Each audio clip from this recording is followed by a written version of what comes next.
నమస్తే అండి. నమస్తే అండి. ఏం చెప్పదలుచుకున్నారు ఈరోజు గుడివాడలో నామినేషన్ కార్యక్రమం జరుగుతా ఉంది. అట్లాగే ఎవరి కాన్ఫిడెన్స్ వాళ్ళకుంది. అవతల నుంచి కూడా వాళ్ళ కాంపౌండ్ నుంచి కూడా వైసీపీ వాళ్ళు కూడా అసలు మాదే విన్ అని అంటా ఉన్నారు. మీ తరపు నుంచి మీది విన్. ఏం చెప్పదలుచుకున్నారు మీరు? అంటే అండి కాన్ఫిడెన్స్ ఉండటంలో తప్పులేదు. ఎవరిది వాళ్ళకుంటది. ఎవరి పార్టీ బలంగా ఉందని వాళ్ళు అనుకుంటారు. కాకపోతే నేను గ్రౌండ్‌లో ఇక్కడ గుడివాడలో ఆల్మోస్ట్ 20 సమ్ ఏరియాస్ తిరిగానండి. గడప గడపకి తిరిగాను. నా పేరు కృష్ణప్రియ అడుసుమిల్లి. అయితే నేను గ్రౌండ్‌లోకి వెళ్ళిన దాన్ని బట్టి చూసిందేంటంటే అండి, గత 20 ఏళ్లుగా కనీసం మౌలిక సదుపాయాలు కూడా కల్పించటంలో విఫలమయ్యారండి కొడాలి నాని గారు. దాని వలన మనం చెప్పేదేం లేదండి. ప్రతి ఒక్క బీద, బడుగు, బలహీన వర్గాలు, మైనారిటీస్ అందరూ కూడా కనీసం తాగటానికి మంచినీళ్ళు, వాళ్ళ ఇంటి ముందు మంచి రోడ్లు, కనీస వసతులు కూడా లేకుండా చాలా ఇబ్బంది పడ్డారండి. గుడివాడ అంటేనే గుంతల రోడ్లు అనే పేరు వచ్చేసింది. ఆంధ్ర రాష్ట్రం మొత్తం ఒక రకంగా ఉంటే గుడివాడలో రోడ్లు దానికన్నా 100 రెట్లు హీనంగా ఉన్నాయండి. ఇలాంటి పరిస్థితుల్లో ఏమీ కొంచెం కూడా ఆసరా ఇవ్వకుండా, కొంచెం కూడా అభివృద్ధి చేయకుండా వైఎస్ఆర్సీపీ మన కొడాలి నాని గారు గెలుస్తాము అని అనుకోవటంలో అసలు ఎలా కరెక్ట్ అండి చెప్పండి? ఒక అభివృద్ధి చేసి చూపిస్తేనే కదా ప్రతి ఒక్కళ్ళు కూడా చాలా ఆనందంగా ఓట్లేసేది. అది లేనప్పుడు ఎలా వేస్తారండి? సో వెనిగండ్ల రాము అన్న 50,000 మెజార్టీతో గెలవటం అనేది జరుగుతుందండి. అది నేను 20 సంథింగ్ ఏరియాల్లో తిరిగిన దాంతో ఉన్న కాన్ఫిడెన్స్ తోటి చెప్తున్నానండి. రాసి పెట్టుకోండి. మీకేమనిపిస్తుందండి? కనీసం 4 దఫాలుగా ఎమ్మెల్యేగా చేశారు ఆయన. గత 20 సంవత్సరాలుగా అసలు 20 సంవత్సరాలుగా చేసినటువంటి అభివృద్ధి కాదు కదా ఎక్కడ. అసలు ఏమనిపిస్తుంది ఒక ఎమ్మెల్యే ఒక వ్యక్తిని ఇన్నిసార్లు గుడివాడ ప్రజలకు గెలిపిస్తే కనీసం ఆ కృతజ్ఞత కూడా లేదని అంటారా మరి? అంటే అండి ఇక్కడ 2 రకాల మనుషులు ఉంటారండి. ఒకళ్ళు వాళ్ళు కష్టపడి పైకొచ్చిన దానికి మిగిలిన వాళ్ళు కూడా పైకి రావాలి అనుకుని అందరూ బాగుండాలి, అందరితో పాటు మనము బాగుండాలి అనే మనస్తత్వం ఉన్న వ్యక్తులండి.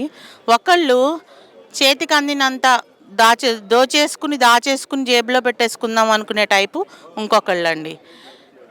సారీ టు సే దాట్ నేను ఒక మనుషులను అనాలని నేను అనుకోను ఎప్పుడు. కానీ ఏంటంటే నేను ఇక్కడికి వచ్చిన తర్వాత చూసింది ఏంటంటే 20 ఏళ్లలో కొడాలి నాని గారు ఎందుకు అలా చేశారో కూడా నాకు తెలియదు. జనాల మీద ప్రేమ అనేది లేదండి. ఉంటే ఈ రకంగా గుడివాడని అయితే వదిలేరు ఎటు కాకుండా. అయితే ఇప్పుడు ఇటు వచ్చేసేసి రాము అన్న వచ్చేసి అందరికీ మేలు చేయాలి అనే మంచి మనస్తత్వం, అందరూ బాగుండాలి, దానిలో నేను ఒకళ్ళనై ఉండాలి, వీళ్ళందరూ నా తోబుట్టువులు, నా ప్రజలు అనే దాంతో ముందుకు వెళ్తారండి రాము అన్న. నేను కేవలము రాము అన్న మనస్తత్వం చూసి కూడా నేను వచ్చి గడప గడపకి తిరగటం జరిగిందండి. అలాంటి మంచి మనిషిని గెలిపించాలి అనే సంకల్పంతో నేను తిరిగానండి. సో అభివృద్ధి చేయకుండా అయితే ఫలాలు ఆశించడం అనేది తప్పండి. ఐటీడీపీకి సంబంధించి కొంతమంది నాయకులు కార్యకర్తలు మనతో పాటు ఉన్నారు. యువ నాయకులు, యువ కెరటాలు. వాళ్ళని అడిగితే సార్ నమస్తే అండి. గెలుపు మీద ఒక నిమిషం అండి. మీరు అంటే ఎవరి కాళ్ళకి నమ్మకం ఉండొచ్చు, ప్రజాస్వామ్యం ఇది. గెలుపు మీద మీకైతే ఎంత నమ్మకం ఉందో అవతల వాళ్ళు కూడా అదే గెలుపు మీద మాట్లాడుతూ ఉన్నారు.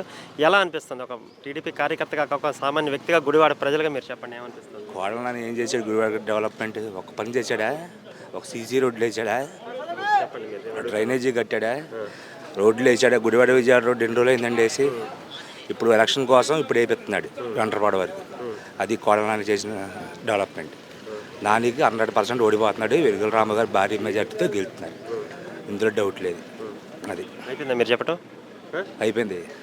ఇప్పుడు మీరు అన్నారు కదా ఏం అభివృద్ధి చేశాడని. ఏం అభివృద్ధి చేయకపోయినా 4 సార్లు గెలిపిస్తానే ఉన్నారు కదా. అయింది తప్పు జనాలదా లేకపోతే మీ టీడీపీ నాయకులు చేయించుకోలేకపోవటమా? ఎవరి తప్పు? ఈసారి చూడండి 100%. 4 సార్లు చూస్తానే ఉన్నాను. ఈసారి అంటానే ఉన్నారు, నడుస్తూనే ఉంది. నేను సీరియస్గా అడుగుతున్నాను. జనాలకి మీరు ఏం చెప్పదలుచుకున్నారు? జనాల్లో మీరు చేసే అభివృద్ధి మాట్లాడతారా? జనాలు ఎందుకు ఇంకా కొడాలి నాని వెనకాల నమ్ముతున్నారు? ఇంత ఏ అభివృద్ధి చేయకపోయినా అనేది నా పాయింట్. నాని ఏం చేశాడండి? గుడివాడకి ఏం డెవలప్ చేశాడు? వాస్తవం చేయలేదు, నేను ఒప్పుకుంటా. కానీ ఎందుకు జనాలు ఇంకా అతన్ని నమ్మి 4 సార్లు ఎందుకు గెలిపించారని అడుగుతున్నాను. జనాలకనే తెలియాలి కదా. అప్పుడు ఒకసారి అవకాశం ఇవ్వండి అన్నాడు. సెంటర్ మన గవర్నమెంట్ లేదన్నాడు. 3 సార్లు చేశాడు. 4వసారి గవర్నమెంట్ వచ్చింది. ఏం డెవలప్ చేయాలి? ఈసారి 100% ఓడిపోతున్నాడు. అది ఎట్లా ఉంది జనాల్లో? ఇంకా రూరల్ ఏరియాస్లో బలంగా ఉందారా లేదా టీడీపీ వాళ్ళు? అభివృద్ధి లేదని చెప్పి జనాలకు మీరు చెప్తున్నారా వెళ్ళి? 100%. అది ఈ తాప అయితే విన్నింగ్ విక్టరీ డెఫినెట్గా.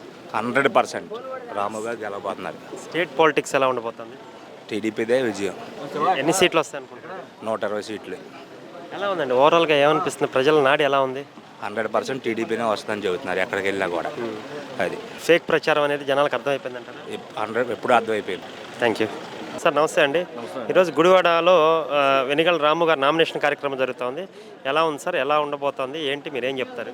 గుడివాడ ప్రజలు గత 20 సంవత్సరాల నుంచి చాలా ఇబ్బందులు పాల్గొతున్నారు. సో వెనిగల రాము గారు గత సంవత్సరం కాలం నుంచి సొంత నిధులతో చాలా కార్యక్రమాలు చేశారు. అంటే పేద ప్రజలకి అన్న క్యాంటీన్ పెట్టి చాలామంది రోజు 300 మందికి భోజనాలు పెడతాం, కానీ తన సొంత నిధులతో మిడిల్ క్యాంప్స్ పెట్టి చాలామందికి ఉచితంగా వైద్య వాళ్ళ అవసరాలను బట్టి చేస్తాం, కానీ లేదా మొన్న వర్షాలు వచ్చినప్పుడు మునిగిపోతున్నప్పుడు పంటకాలలో అన్నిటికీ డ్రైనేజ్ మొత్తం నీటికి శుభ్రంగా అతని సొంత డబ్బులతో పొక్కులైన పెట్టి పంటకాలు తవ్వించి ఆ నీళ్ళు కొంచెం బయటకు చెరువులో నీళ్ళు బయటకు పంపించే విధంగా ఆయన చేయడం, కానీ ఆయన చేసిన కృషి ప్రతి ఒక్కళ్ళు మెచ్చుకుంటున్నారు. సో వాళ్ళు ఏంటి గత 5 సంవత్సరాల నుంచి మన ఎమ్మెల్యే గారు నేను అంటే జనాలను ఏదో మాయ చేసి ఓట్లు వేయించుకుని 4 సంవత్సరాల నుంచి అదే 4 దఫాలు గెలిచారు. కానీ ఈసారి జనాలు అందరూ తెలివిగా ఆలోచిస్తున్నారు. అంటే 20 సంవత్సరాల నుంచి మనకి ఏం చేయలేదు, అదే అధికారం లేవని చెప్పాడు. ఇప్పుడు అధికారం ఉండి మినిస్టర్ అయింది కూడా మనకి ఏం చేయలేకపోయారని జనాలు కూడా అవగాహన వచ్చేసారు. అందరూ ఇప్పుడు వెనిగల రాము గారికి అండగా ఉందాం, భారీ మెథడ్తో గెలిపించుకుందాం అని అందరూ ముందుకు వస్తున్నారు. సో ఈరోజు కార్యక్రమం కూడా వెనిగల రాము గారి కార్యక్రమం కూడా భారీ బహిరంగంగా జనాలు బాగా వస్తున్నారని ఆశిస్తున్నాం. అంటే ఎవరిని పరిచయం చేసినా అందరూ మంచోళ్ళు అని చెప్తా ఉన్నాడు కదా సీఎం. ఎవరిని పరిచయం చేస్తున్నా మంచోళ్ళు పేదోళ్ళు అని చెప్తా ఉన్నాడు కదా, జనాలు నమ్మే పరిస్థితి. అంటే జనాలు చెప్పుకున్నాడు, కానీ జనాలకు అందరూ తెలుస్తుంది. అంటే గత 5 సంవత్సరాల్లో ఏం చేశారు, అంటే ఎంత తిన్నారు అనేది జనాలకు వెళ్ళింది. అంటే గత 5 సంవత్సరాల నుంచి ఎప్పుడు కనపడిన మనిషి వాళ్ళు ఎలక్షన్ టైంకి వచ్చేపాటికి ఓటు కోసం వెళ్తుంటే జనాలు అనుకున్నారు. ఎలా ఉండబోతుంది ఏంటి? ఈరోజు గుడివాడ ప్రజలు చాలా ఉల్లాసంగా ఉన్నారు. ఏంటి హడావుడు ఏంటి? దేని మీద హడావుడేమి సార్? గత 20 సంవత్సరాలుగా ఈ గుడివాడకు పట్టిన చీడ వదలాలని ప్రజలు ముక్త కంఠంతో సంవత్సరం నుంచి బ్రహ్మరథం పడుతూ ప్రతి గ్రామంలో ప్రతి యువత హారతులిస్తూ ఆయన గత సంవత్సరాల నుంచి స్వాగతం పలికారు. ఈ రోజున ఘనంగా భారీగా ప్రజావాహిలతో నామినేషన్ వేయడానికి మేము సిద్ధంగా ఉన్నాం. ప్రజలు నిర్ణయం తీసేసుకున్నారా ఇంకా మన వల్ల కాదు, అభివృద్ధి లేదురా బాబు అని అర్థం అవుతుందా? లేకపోతే అభివృద్ధి లేకపోయినా మళ్ళీ మా కొడాలనే గెలిపించుకుంటాం అంటున్నారా? గ్రౌండ్ లెవెల్లో ఏమంటున్నారు? అసలు లేదు తమ్ముడు, ఎప్పుడు వదిలించుకుందామో అని చూస్తున్నారు. తెలుగుదేశం వాళ్ళే కాదు, వైసీపీగా నోటలుగా ఉన్న వాళ్ళు కూడా ఆయనతో ఉన్నామనుకున్నారు. ఆ 10 మంది ఆయనతో ఉన్నోళ్ళు కూడా ఆయన చేయట్లా. ఇది కన్ఫర్మ్. నా స్థాయిలో నేను మాజీ సర్పంచ్ని, నా స్థాయిలో ఉన్న నాయకులందరితో టచ్లో ఉన్నా ఎవరు కూడా చేయదలుచుకోలేదు. ఎవరికి ఆయన ఉపయోగపడలేదు. రాజకీయంగా ఆర్థికంగా ఎవరిని ఎదగనివ్వలేదు. అన్ని కులాలని అడగదొక్కేశాడు. కులం లేని మతం లేని రాజకీయాలు చేయడానికి స్వచ్ఛందంగా వచ్చిన రాము గారిని గెలిపించుకుంటే గుడివాడ మనకి కంపెనీలు వస్తాయి, గుడివాడ బాగుపడుతుందని యువత మరీ ముఖ్యంగా ఉత్సాహంతో ఉరకలతో కేకలు వేస్తారు. ఏమనిపిస్తుందండి? 20 సంవత్సరాలు గెలిచిన ఎమ్మెల్యే ఒక్క రోడ్డు కూడా వేయించుకోలేకపోతే నిజంగా ఈ అవకాశం ఎవరికి రాదు తెలుసా? 4 సార్లు అంటే ఇది 5వ సారి పోటీ చేసి 4 సార్లు అప్రత్యాతమైన మెజార్టీ ఇచ్చినటువంటి ప్రజలకి అసలు ఎలా మొహం చూపించుకోగలుగుతున్నాడు ఆయన? అప్పుడు నాకు తెలుసు ఆయనతో పాటు తిరిగిన వాళ్ళమే. ఆయన లాజిక్లు పనిచేయాలి. ఎప్పుడు కూడా వర్త్ ఉండాలి. ఆయన రోడ్డు ఆయనే వేసుకోవాలా. ఇప్పుడు వేసుకున్నాడు ఎలక్షన్ మూమెంట్లు. అంటే గవర్నమెంట్ రాదు, నేను గెలవను, నా రోడ్డు ఆయన వేయనుకున్నాడు. మనం గెలుస్తున్నాము, ఆయన వేసుకోపోయి ఆయన రోడ్డు కూడా మనమే వేస్తాం. కానీ కంగారు పడి ఆయన వేసుకున్నాడు. అర్థమైందా? అందుకనే తగిన రీతిలో బుద్ధి చెప్పడానికి జనం సిద్ధంగా ఉన్నారు. అభివృద్ధి వైపు పరుగులెడుతుంది గుడివాడ. చూద్దాం. గత 20 సంవత్సరాల్లో జరిగిన అభివృద్ధి 5 సంవత్సరాలు 20+5 10 సంవత్సరాలు అభివృద్ధి చేసి చూపిస్తారని రాము గారు ప్రజలకు వాగ్దానం చేశారు. అదేవిధంగా ముందుకు పోతాడు. ఈ 1.5 సంవత్సరాలు 2 సంవత్సరాలు ఎన్నో సేవా కార్యక్రమాలు చేశారు. ఎప్పటి నుంచో కూడా ఆయన సేవా కార్యక్రమాలు ఉన్నారు కదా. అసలు ఎలక్షన్ రాకముందు కూడా ఆయన ఎలక్షన్ ఈ సంవత్సరం నుంచి జనాలకు తెలిసాం, కానీ ఆయన అమెరికా ఉన్న సంవత్సరానికి 2-3 సార్లు వచ్చి నెల 2 నెలలు ఉండేళ్ళు రోజులు ఉన్నాయి ఇక్కడ. లేకపోతే ఇంత సరుకులు ఎక్కడదండి? అన్ని కంపెనీలు ఎక్కడి సాఫ్ట్వేర్ ఆ ఫ్రెండ్స్ని కానీ బంధువులు కానీ స్నేహితులు అందరూ కూడా సాఫ్ట్వేర్లో పార్ట్నర్షిప్లు ఇస్తూ ప్రతి ఒక్కరికి భవిష్యత్తునిచ్చారు ఆయన. వాళ్ళకి తెలియదు ఏది గుడివాడ వెళ్ళి రాలేదని. వస్తారు ఉన్నారు. ఇవాళ అమెరికా వెళ్ళాల్సిన పని లేదు. అమెరికా నుంచి వాళ్ళ ఫ్రెండ్ సర్కిల్తోనే కంపెనీలు కట్టగలిగే స్థాయి ఉన్న మంచి మనసున్న నాయకుడు ఆయన. ఓటమిని అంగీకరించినట్టున్నా నాని ఇంకా మేకపోతు గాంభీర్యం అన్న ప్రదర్శిస్తారు. ఆ రోజులోనే ఇప్పుడు స్టార్టింగ్లోనే మాకు తెలీదు టీడీపీ నాయకులకి, ఆయనకే తెలుసు రాము గారు వస్తున్నారని. రాము గారు ఎవరంటే చెప్పింది ఆయనే.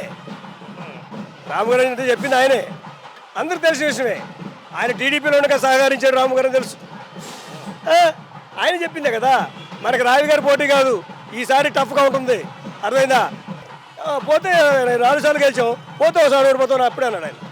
బహిరంగ సభలో ఉన్నారు, క్లిప్పులు కూడా ఉన్నాయి. అంటే ఇండైరెక్ట్గా ఓటమిని అంగీకరించినట్టే. అవును అవును బ్రదర్, అవును. జగన్ కూడా ఒక మాట అన్నాడు మొన్న, మంచి వ్యక్తి మళ్ళీ గెలిపిస్తే మళ్ళీ అభివృద్ధి చేపిస్తాను అని. అంటే ఇప్పటిదాకా అభివృద్ధి చేయలేదని వాళ్ళందరికీ తెలుసు కదా. మంచి వ్యక్తి అని జగన్ సర్టిఫికేట్, ఇప్పుడు జగన్ మంచి వ్యక్తి అని సర్టిఫికేట్ సరిపోయింది. ఆ కోర్టులో ఎన్ని కేసులు ఉన్నాయి నాన్న? 20 రోజులు అయితే ఎవరు మంచి వ్యక్తులు తిరుగుతారు? జగన్ తిరగాలి, వీళ్ళు తిరగాలి, మంచి వ్యక్తులు అయితే తిరగరు కదా. వీళ్ళు చేసిన పాపాలకు రేపు పొద్దున అన్ని సమాధానం చెప్పాల్సిందే. మామూలుగా కాదు నాన్న. చంద్రబాబు గారు పెద్ద వయసు, సౌమ్యుడు, అభివృద్ధి కోరుకునేవాడు, అన్ని కుల సమానం చూసేవాడు. లోకేష్ అలాంటి వాడు కాదు. తగిన మూల్యం చెల్లించుకోక తప్పదు. కౌంటింగ్ రోజున 1-2 రౌండ్లకే తేలిపోద్ది ఎవడు పాడేవాళ్ళు. నేను చెబుతున్నా, కౌంటింగ్ బూత్లు అడ్రస్ ఉండరు. ఓకే.